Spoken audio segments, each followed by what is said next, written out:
Hello friends, welcome back to my channel.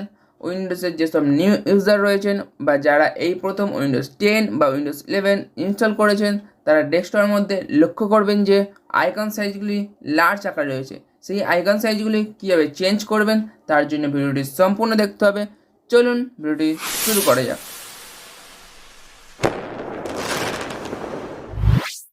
আমরা এখানে দু রকম স্টেপ অ্যাপ্লাই করব। ফার্স্ট যে স্টেপটি, এখন দেখুন আমাদের ডেস্কটপের ওপর আইকন সাইজগুলি লার্জ আকারে রয়েছে। আমরা যদি এটা মিডিয়াম করতে দিই তার জন্য কী করব, ডেস্কটপের ওপর রাইট ক্লিক করব। রাইট ক্লিক করার পরে ভিউতে আসবেন। ভিউতে আসার পরে নিচে দেখবেন মিডিয়াম আইকন, এই মিডিয়াম আইকনে ক্লিক করবেন। দেখুন আইকনগুলো মিডিয়াম হয়ে গেছে। যদি একইভাবে স্মল করতে দিন তার জন্য কী করবেন, একইভাবে রাইট ক্লিক করবেন ডেস্কটপের ওপরে।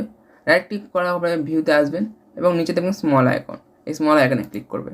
দেখুন আইকনগুলো স্মল হয়ে গেছে। এটা গেল ফার্স্ট স্টেপ। সেকেন্ড স্টেপ কী করে আইকন সাইজ বাড়াতে পারবেন, যদি আইকন সাইজ ভেরি লার্জ করতে চান বা ভেরি স্মল করতে চান তার জন্য কী করবেন, কন্ট্রোল প্রেস করে থাকবেন কিবোর্ড থেকে এবং মাউসে স্ক্রল ডাউন করবেন, তাহলে আইকনগুলো ভেরি স্মল হবে। আর যদি স্ক্রল আপ করেন তাহলে আইকনগুলো ভেরি লার্জ হবে। কীভাবে দেখুন, আমি কন্ট্রোল প্রেস করে আইকন সাইজগুলি লার্জ করব, ভেরি লার্জ। তার জন্য আপ করব, স্ক্রল আপ করব। দেখুন আইকন সাইজগুলো এইটা গেল ভেরি লার্জ। আর যদি ভেরি স্মল করতে তার জন্য কী করেন, স্ক্রল ডাউন করবেন কন্ট্রোল প্রেস করে।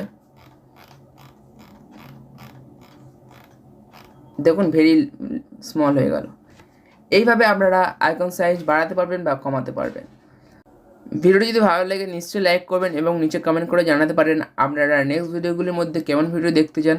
তার আগে চ্যানেলকে সাবস্ক্রাইব করে চ্যানেলকে সাপোর্ট করবেন। সম্পূর্ণ ভিডিওটি দেখার জন্য অনেক অনেক ধন্যবাদ।